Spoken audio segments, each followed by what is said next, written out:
السلام عليكم. اللهم صل على محمد وآل محمد. بسم الله الرحمن الرحيم. عمر بن الخطاب يهنئ الإمام علي توليه الإمارة. Omar ibn al-Khattab félicite l'imam Ali alayhi salam lorsqu'il a été désigné comme maître, comme émir, comme guide.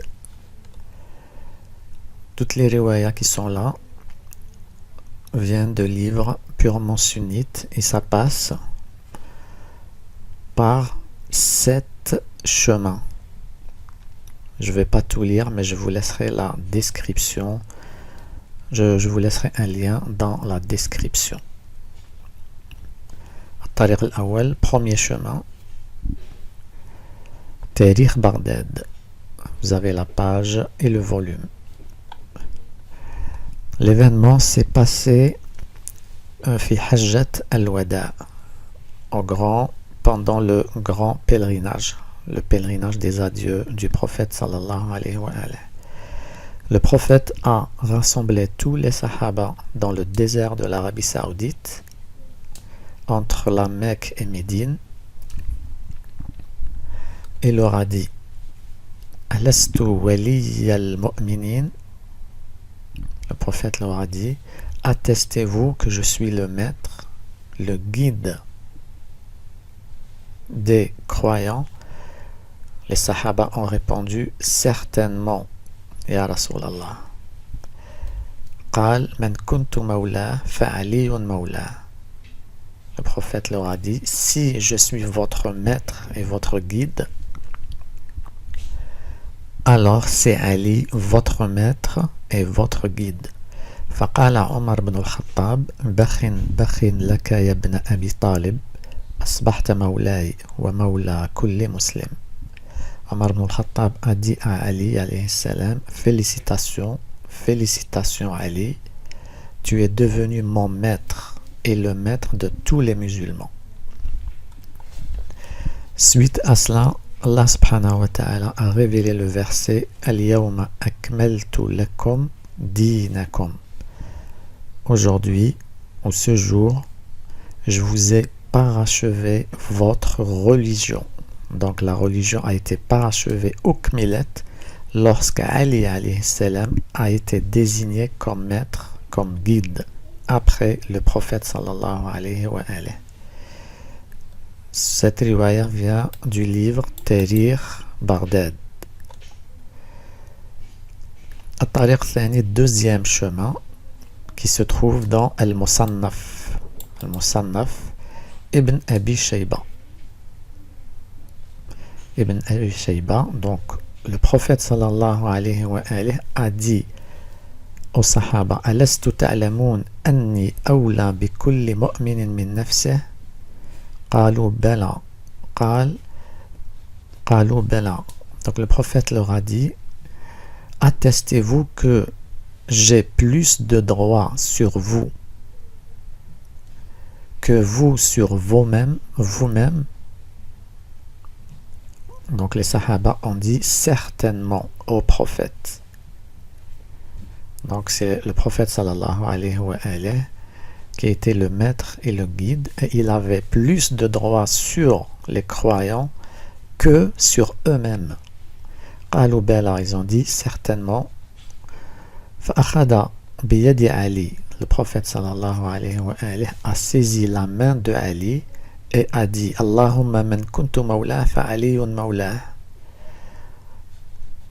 Si je suis votre maître, alors c'est Ali votre maître et votre guide, et il a plus de droits sur vous que vous-même sur vous.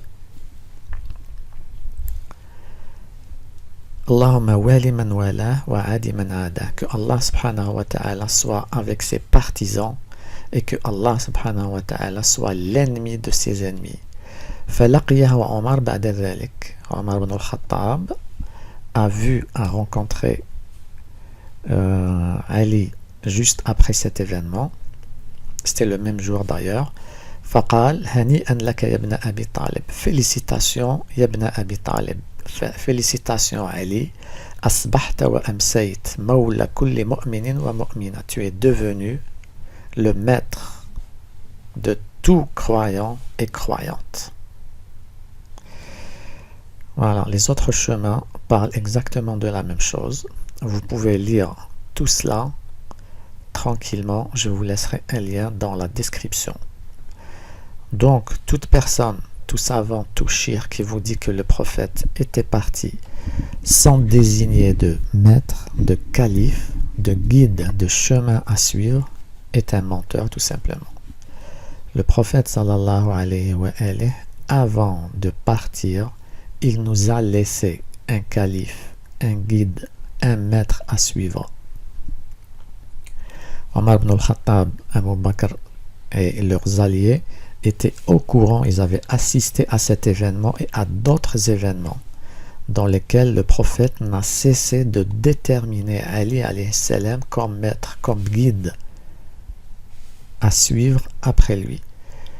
Mais juste après, ils ont retourné leur veste. Après le décès du prophète sallallahu alayhi wa alayhi.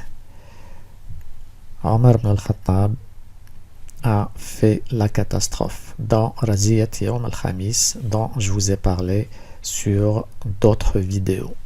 Omar ibn al-Khattab a dit au prophète, tu délires.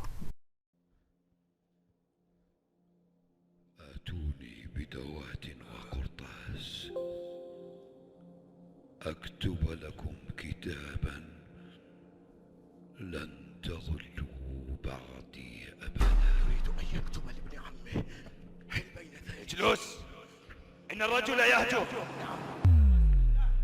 إنه يهجر. إنه يهجر. أما ترونه مريض؟ إنه يهجر. إنه يهجر. إنه يهجر. إن الرجل يهجر. قلت لك أنه يهدي. Lorsque le prophète voulait écrire quelque chose qui nous aurait protégés de l'égarement. Omar ibn Khattab a dit au prophète, tu délires, on a le livre de Allah, ça nous suffit. Ça nous suffit. Omar ibn Khattab a empêché tout simplement le prophète d'écrire. Écrire quoi? Qu'est-ce que le prophète avait l'intention d'écrire? Donc Abu Bakr et Omar, ce n'est pas moi qui le dis, ce sont vos livres. Il faudra juste regarder mes vidéos avec les références que je cite à chaque fois. Ce sont des imposteurs, ce ne sont pas des vrais sahaba. C'est juste l'histoire et les Umayyads qui ont positionné Abu Bakr et Omar sur le sommet. Alors, rien de tel. Pourquoi je dis rien de tel? Parce que vos références, vos livres, vos textes parlent de exactement le contraire. Le contraire. Omar ici, il félicite Ali alayhi salam parce que le prophète l'avait désigné comme maître sur les croyants.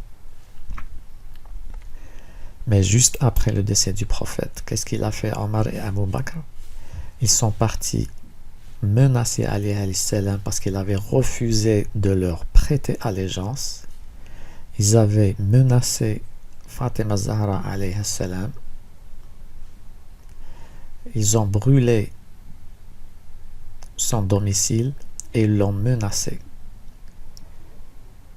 Ils ont laissé le prophète sallallahu alayhi wa alayhi mourir et sont partis à Saqifat Bani Sa'ida pour désigner un calife, alors que le prophète leur avait laissé un calife légitime. Mais les sahaba, dont Abu Bakr et Omar, avaient décidé autrement. C'est pour cela que maintenant il y a tant de différences. Toute la différence qu'on est en train de vivre maintenant sont à la base à cause de Omar ibn al-Khattab et Abu Bakr et leurs alliés.